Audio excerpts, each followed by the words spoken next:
Okay, our second lesson is going to be entitled, What Happened in AD 70? The first one dealt with scriptures mainly to show what the problem is that's facing Christianity in regard to the time of Christ's return.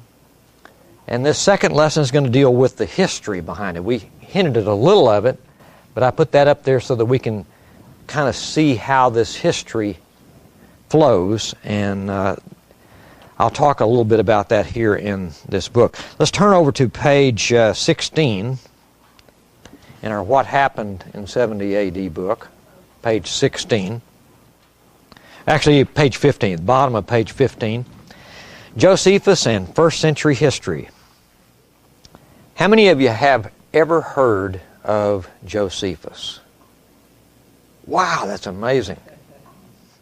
When I was growing up in the Southern Baptist Church in Sunray, Texas, when I got to college, in the dorm room of one of my guys down the hall from me in the dormitory there, I noticed he was a theological student. He was getting ready to go to Dallas Theological Seminary.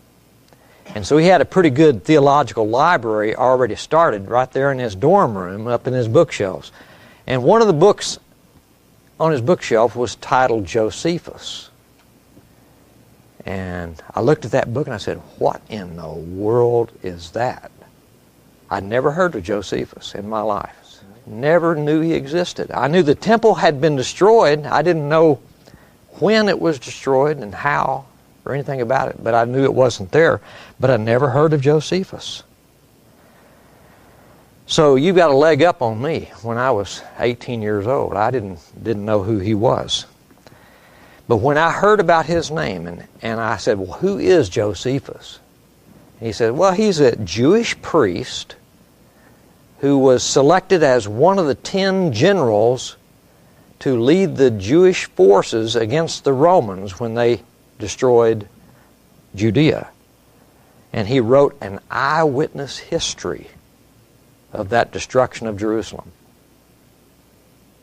And I said, wow, I never heard of that. I got to get me one of them things. And so I went down to the store and bought one and read it cover to cover. Highlighted it, underlined it, wrote notes in the margin. And I'm going to talk about that a little bit here in this section. One of the things that really captivated me when I read Josephus, because I had just finished reading through the Bible twice in 6 months. But I just finished reading through it, and as I closed the book of Revelation, I said to God, there's something about this book of Revelation I just don't get. I can't understand that. What's the deal here? What's these donkeys and elephants all about? What's this beast and this harlot and this dragon talking about? And I realized I'm going to have to go back to the first century. And so I started collecting commentaries on the book of Revelation. Went down to the bookstore and bought every commentary I could find on the book of Revelation. And about 2 weeks into that process, I stumbled onto a commentary called The Book of Revelation by Foy Wallace. He's a Church of Christ preacher down in Houston, Texas. And he wrote a commentary. And as I was reading through it, I had already collected about 20 commentaries by that time. And I said, I don't really need another commentary on the book of Revelation. So I plopped down on the floor in that Christian bookstore and started thumbing through it just to see if there was anything in there that was different or new or better than what I already had. And I got about 10 pages into that book, and I noticed he was spending about the first 50 pages of that book dealing with the date. None of the other commentaries spent more than a page or two on the date when that book was written. This guy was spending 50 pages proving that the book was written before 70 A.D. So I sat down on the floor and I started reading. And it really made sense. For the first time in my life, I began to understand what the book of Revelation was talking about, because he said it was written right back in here just before Jerusalem was destroyed. And it's talking about all the tribulations that the Jews would go through in the process of their temple being destroyed. Amazing, the light bulbs. I mean, I couldn't wait to get that book home and read it. The first time I finally understood it. And what was interesting is, after I was reading through that, then I found out about Josephus. And I started reading Josephus, and there's a section in there where Josephus describes those stone throwers that the Romans used to throw huge stones over against the wall and batter the wall to pieces. And he says, oh, by the way, the weight of those stones that are launched up into the air and come down like hailstones, the weight of those stones is about a talent each. And I just finished reading the book of Revelation where it said there was a great hailstorm against this Babylon, the harlot city. And the weight of those hailstones was about a talent each. And boy, when I read that in Josephus, I said, wait a minute, we're connecting some dots here. That makes sense. Tell me more. And that's why I read through the whole thing, because I wanted to see what else it had to say about the destruction of Jerusalem in 70 AD. But so that's where I'm coming from in the book here on page 15. Josephus and first century history. There's some fascinating background information regarding the New Testament and the destruction of Jerusalem in the historical records of Josephus. Now, he's not inspired, and so we have to treat him like we would treat any other historian. But he's fairly accurate in most of his stuff. Now, fortunately, we know what his biases are, and so when we read some of his accounts of certain events, we know that he's coming from a Jewish background, so he's going to slant that toward his Jewish bias. But he was also good friends of his patrons Vespasian and Titus, and so he's going to spin things in their direction as well to keep them happy, because they're paying for his lavish lifestyle in Rome at the time he was writing that. So we know what his biases are, and we can take those into account as we read his history. But he did a very fair job of recording the history, and he was an eyewitness to it, so that what we're reading is eyewitness account. He was a Jewish priest. He served in the temple and became one of the top 10 generals of the Jewish war against Rome. He was captured early in the war by Vespasian, and he predicted that Vespasian would become emperor. Vespasian just about lopped his head off. But he says, man, that's an interesting prophecy. I'll keep you alive long enough to see if that comes true. And if it doesn't come true, you're a dead duck, because it looks like you're just trying to win my favor and get out of being killed. So he kept him alive, and sure enough, just a couple years later, he became emperor. The reason this information is so valuable is because he was a Jewish eyewitness writing for both the Jewish and Roman readers, and therefore forced to be accurate and objective as possible. Now, what's interesting is that Josephus says that just before the war began in 66 AD, he says that they saw angelic armies in the sky above Judea, above Israel, in their armor, in their chariots, flitting about in the sky above Israel. Remember what Jesus said in Matthew 24 and Luke 21? He says, there will be signs in the heavens. And these are those signs, like Matthew 24, verse 29 through 31. You might want to look at some of these and compare it to Luke's account. Luke is a little bit more graphic. But in Matthew 24, verse 29, immediately after the persecution, after the tribulation, the Neronic persecution, and by the way, that happened in 64.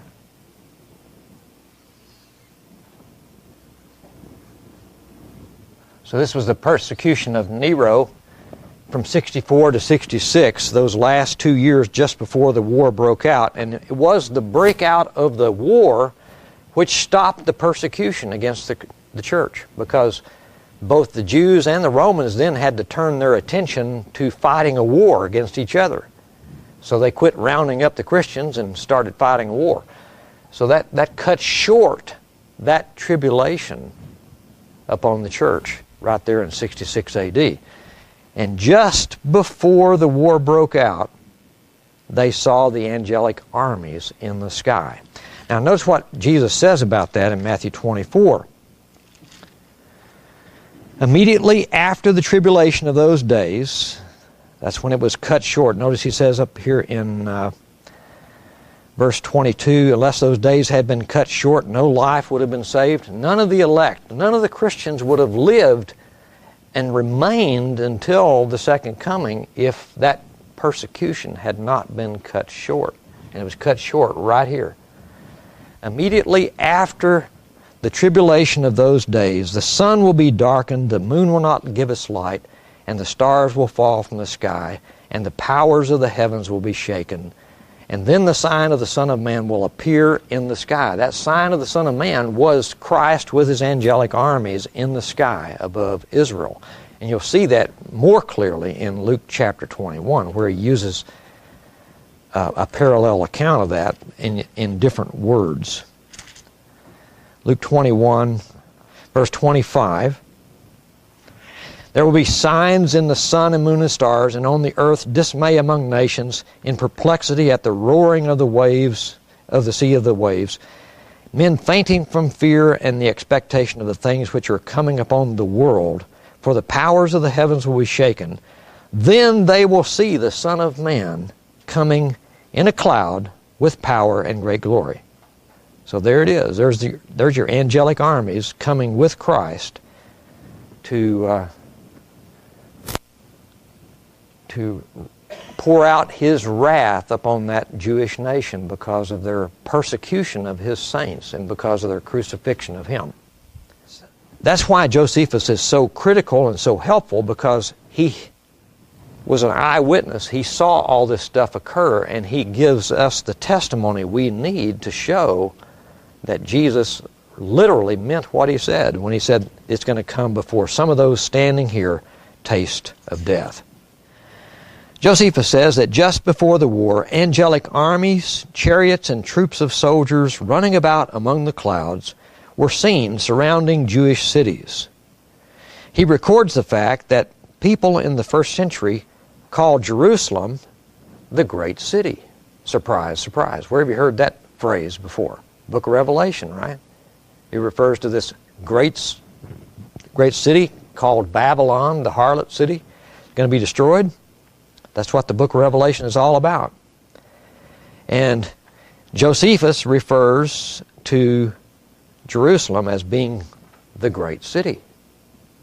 That's another one of those connect the dots deals. When I read Josephus after reading the book of Revelation, it really made sense. It really resonated. He says that the AD 70 conflict with Rome was the revolution of the ages. That's the changing of one age to another. Matthew 24, verse 3 says, "When will these things be, and what will be the sign of your coming and of the end of the age?"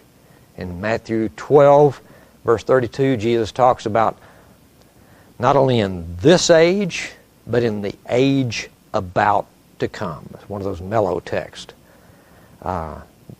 Not only in this age, but in the age to come. And it's the age that was about to come. It wasn't 2,000 years away.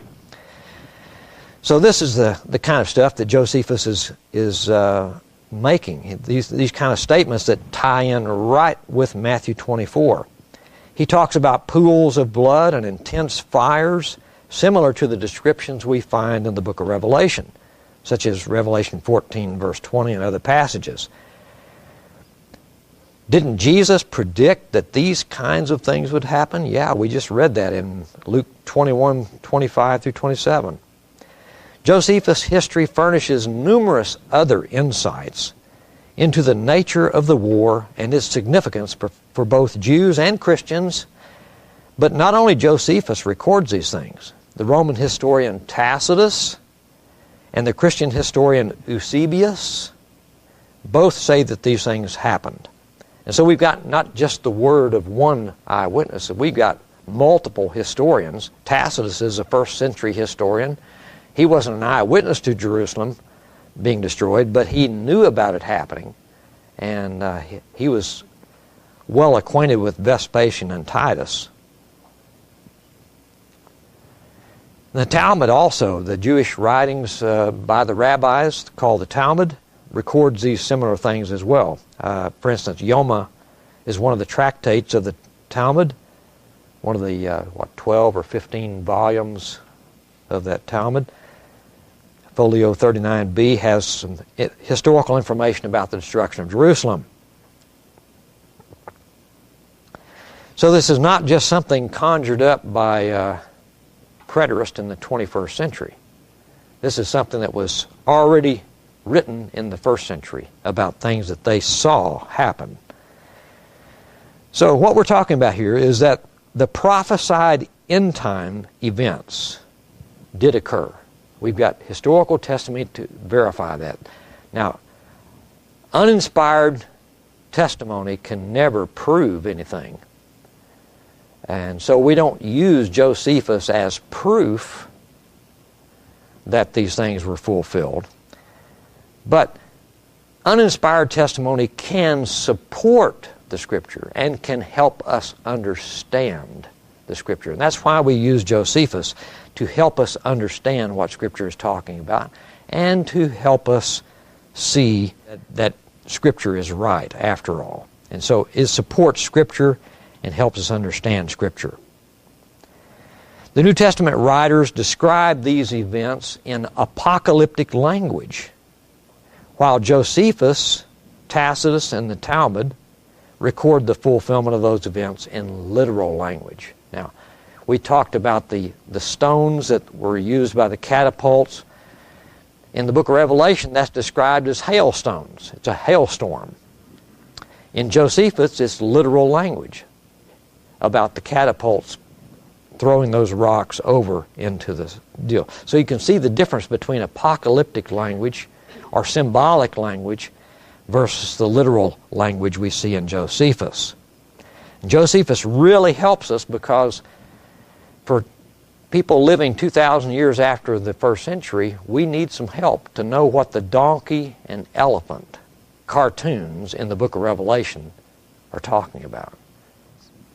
Okay, let's look at some of those fulfillments that Josephus mentions in his writings, and I've just given a smattering of them, 25 of them here. I mean, this just barely scratches the surface of stuff that I have available. Some of my series of podcasts and other seminars where I've done a study of Matthew 24, I pulled out hundreds of these quotes from Josephus. So this is just some of the best. This is like a couple dozen of the goodies. Number one, Jews of that generation were more wicked than any other before that time.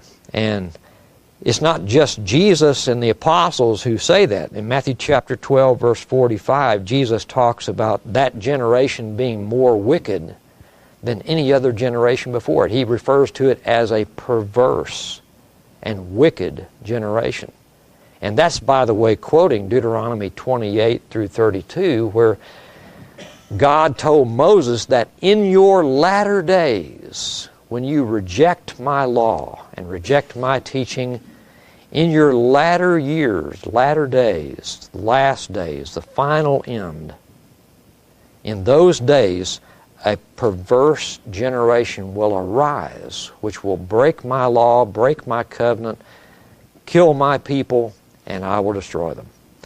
And so Jesus is referring to his contemporary generation.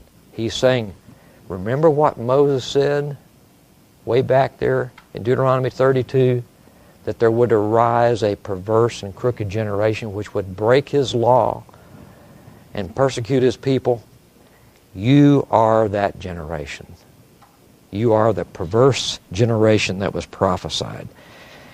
And Josephus uses that very language in Wars, Book 5, Chapter 10, Section 5. He uses that very language about his own people. I mean, this is the Jewish priest talking about his own people, how wicked they were. And he describes that wickedness in very vivid language. I don't know if you've ever read Josephus, but his descriptions of the cannibalism and all the stuff that went on in the city is just abominable, literally abominable. And that helps us understand what Jesus meant when he said, when you see all those things, when you see that abomination that causes desolation, then you'll know it's near. And number 2 here, Jesus predicted days of vengeance, distress, and wrath to come upon the Jewish people. And Josephus mentions every one of those things in graphic detail, page after page after page, literally showing what happened in fulfillment of what Jesus said. Number 3, wars and rumors of wars. Josephus records that all during this period, especially right here in 40, I think it's 39 AD. Caligula wanted to set up his image in the temple at Jerusalem, and he commanded a couple of legions of the armies to march to Jerusalem and put up his image in the temple, and the Jews were ready to die for it right there. I mean, they were ready to go to war at that point. And so there was a lot of rumors and wars floating around, and all the other nations around there were saying, oh boy, the Romans are going to send their crack troops down to Judea. This is our time to revolt as well. And so there was lots of other nations that were rumoring a revolt from Rome at that same time. So this is literally fulfilled. Jesus is not talking about 2,000 years off in the future. He's talking about what was going to happen right then in that generation, just before Jerusalem was destroyed. And Josephus records every bit of that. Number 5 here on page 17, Jerusalem was called Sodom and that great city. In the book of Revelation, we see that. And I want you to go to Revelation chapter 11. You just got to see this. And I got a pretty good collection of commentaries on the book of Revelation. And it's amazing how many of them skip right over chapter 11, verse 3 or 4 here. Let's see. Yeah, it's verse 8. It's amazing the dance that they do around verse 8. You'll see what I mean. Let's read chapter 11, verses 1 through 8 real quickly. Then there was given me a measuring rod like a staff, and someone said, get up and measure the temple of God, and the altar, and those who worship in it. Now, what temple are they talking about? The one in Jerusalem. That was, by the way, still standing when this was written. Now, if the book was written after 70 AD, this wouldn't make much sense, would it?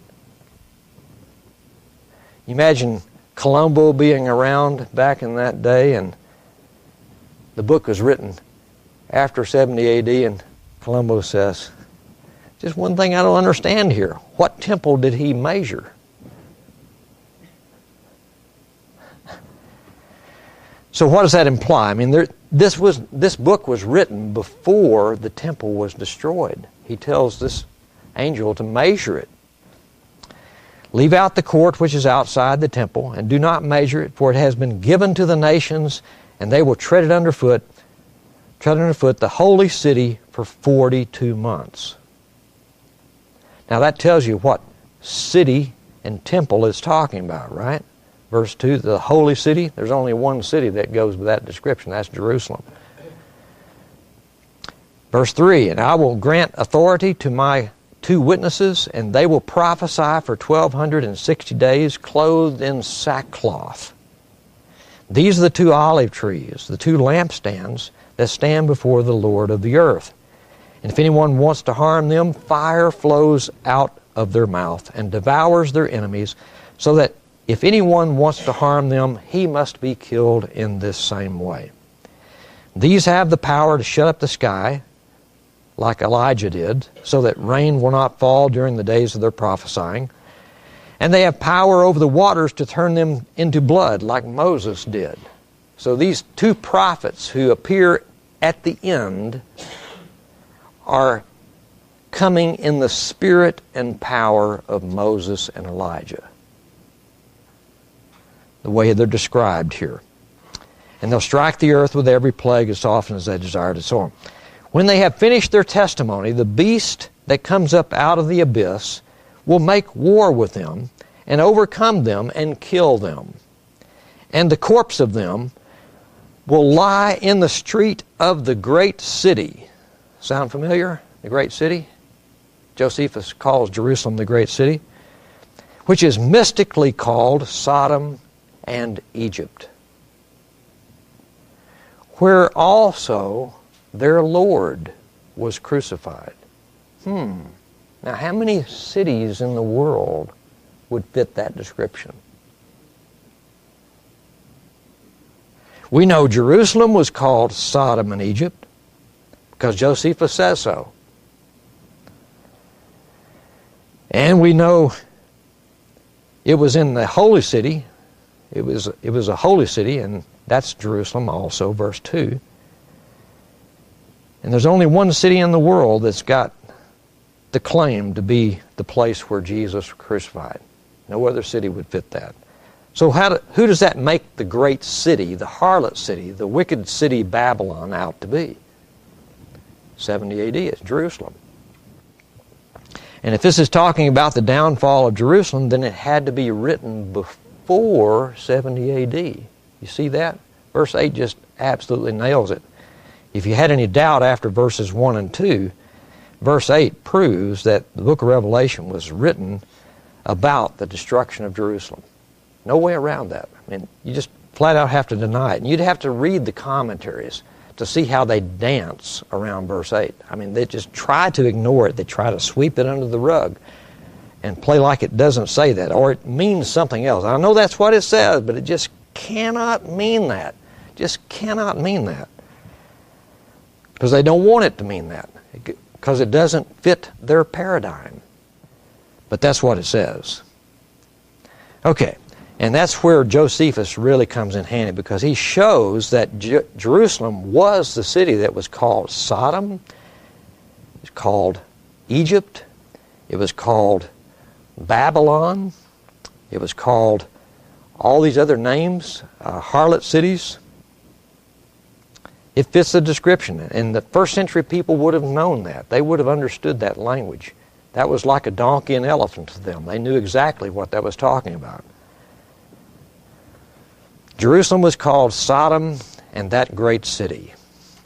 Jerusalem had a large maritime commerce, and it was capital over the 10 districts of Palestine. You'll see this referred to in Revelation chapter 17 and 18, where it talks about this great city having a huge trade that comes from the sea.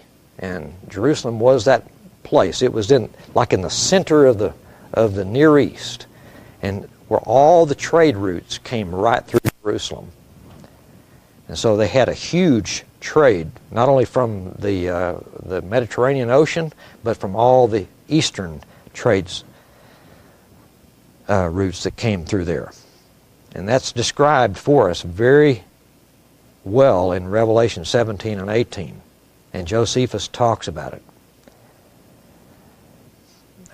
In verse number 8 here on page 17, he says, angelic armies were seen in the sky above the Jewish cities. What's interesting about this is that in Matthew 24, they wanted to know the day and the hour. You know, the disciples asked him, when's this going to occur? Can you give us a little hint? Well, he did give Peter a little bit of a hint. He says, when you get old, you're going to stretch out your arms, and they're going to take you where you do not wish to go. So Peter knew that it was not going to come immediately. He knew the second coming was not going to be immediately. He knew he would have to get to old age before that would arrive.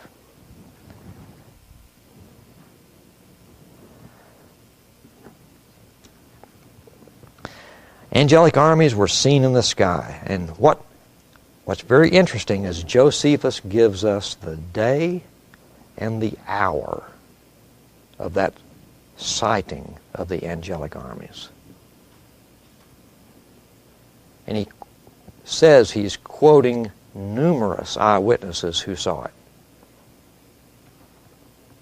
Now, I'm not sure if he was back in Israel at the time that happened. I'm not sure if he was. But he's quoting other fellow priests who had seen it. He had gone to Rome for 4 years, from 62 AD to 66, and he got back to Israel just before the war broke out, or just after it broke out. So I'm not sure if he saw this or not, but he's quoting eyewitnesses who did see it. And he gives us the very day and hour that it occurred. Now, that's very interesting, isn't it? Jesus said you're not going to know the day or the hour. Nobody can know it until it actually happens. And then it happens, and Josephus gives us the very day and hour when it happened. And that was a sign of the coming of the Son of Man. Matthew 24, verse 30. They saw the angelic armies. 2 Thessalonians chapter 1, verses 7 and 8 refer to him coming in flaming fire, pouring out wrath upon his enemies. Uses that same kind of language about angelic armies coming with him. Number 9 now on page 17. Daily sacrifices ceased in the middle of the week.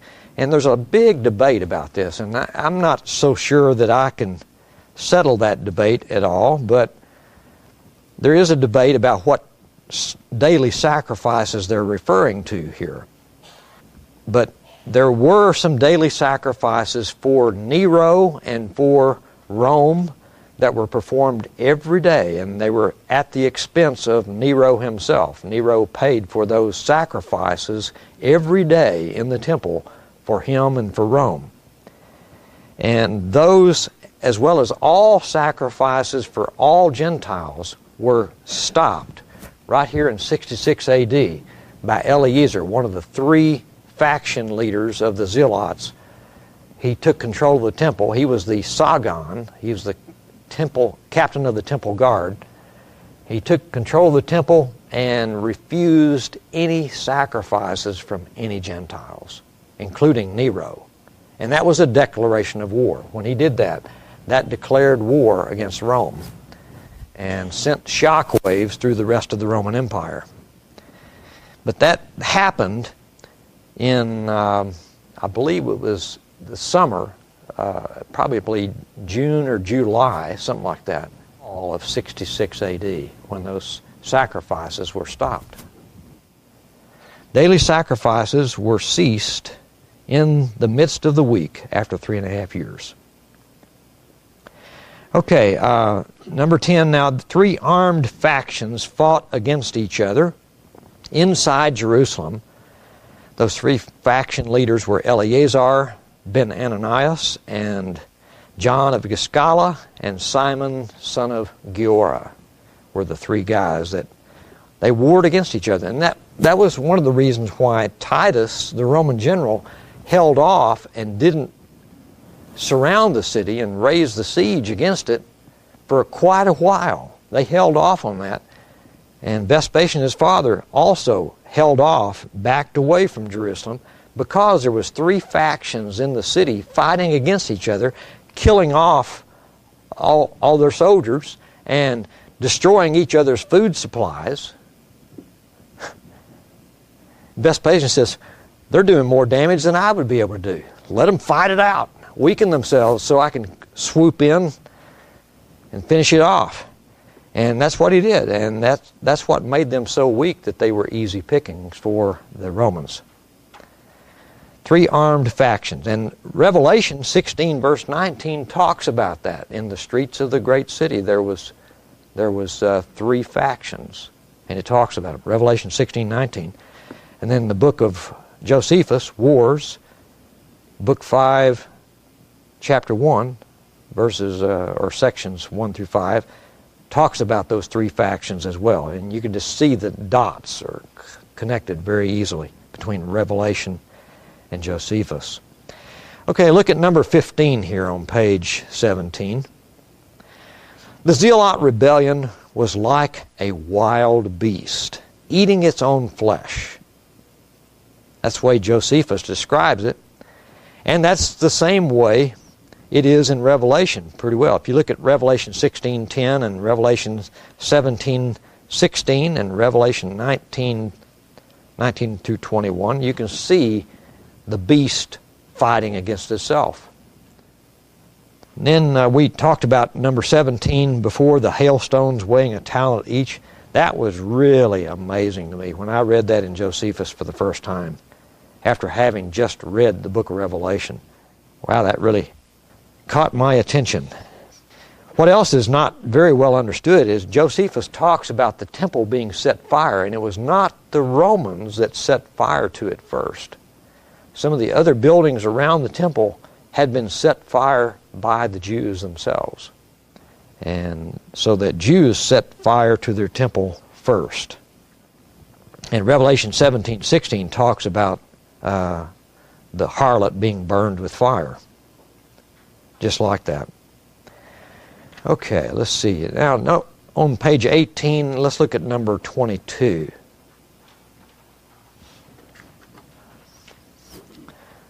If you want the references to Josephus, they're right here, where he gives the day and the hour that the angelic armies were seen. Those references right there. It's Wars, book 6, chapter 5, section 3. Same way with this number 22. Not one stone of the temple was left standing upon another. That was fulfilled literally. What happened was when the temple was burned, all the gold and silver that was in the temple melted and melted down into the cracks between the stones of the temple. And so the Romans went in there and tore it apart stone by stone to get all that gold and silver out of there. And they literally fulfilled Jesus' words. Not one stone here shall be left upon another, which will not be torn down. And that occurred right here in 70 A.D. Right after they finished destroying the city, they dismantled the walls, dismantled the temple stone by stone, took all the gold. Number 23, the tribulation was the worst ever. And this is not just Jesus who says that. Notice Jeremiah 30 verse 7 says the same kind of stuff. Daniel 12 verse 1 talks about that wicked generation and the tribulation that against the saints at the time of the end. And then Revelation 16 also, verse 18, refers to that generation of people as, or that tribulation, that persecution being the worst ever. And it's referring to the Neronic persecution, which began in 62. It was cut short in 66, but that 2 years was the most traumatic persecution history has ever recorded. Tacitus refers to it a little bit, and some of the other Roman historians talk about it. Awful. I mean, they didn't just hang Christians on a cross. They smeared tar all over them and then lit it with a flame. And they sewed up Christians in leather bags and put them in the arena for the wild dogs to tear apart. Fed them to the lions. stuff that no other time in history has Christians been treated like that. No other time did Christians or God's people suffer that kind of a traumatic persecution. It's the worst ever in the histories of mankind. And Josephus says that. He says he had never witnessed, never knew of any time that was more traumatic for Christians than that, or for God's people than that. It was the worst tribulation ever. The AD 70 destruction was the turning point of the ages, or revolution of the ages. And God, not the Romans, took the kingdom away from the Jews. You know all of Jesus' parables where he talks about the vineyard owners.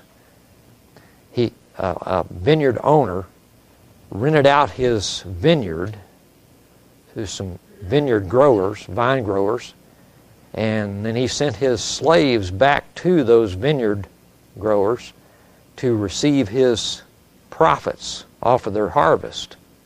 And what did they do to those slaves? They mistreated them, beat them up, threw them out of the vineyard, killed them. So the vineyard owner says, well, I'll send my son. Maybe they will respect my son. And they killed his son. And then Jesus asked, what do you think that vineyard owner is going to do when he comes? And the Jews said, he's probably going to kill him. And Jesus says, exactly. The kingdom will be taken away from you and given to a new nation producing the fruit of it. When did that occur? Had to be 70 AD. That's when their kingdom was literally destroyed and taken away from them. Okay, I think our time is probably up, but you got the book, so you can read the rest at your leisure. If you got any questions, be sure and write those down and put them right up here. And after the break, we'll come back and deal with your questions. Thank you so much.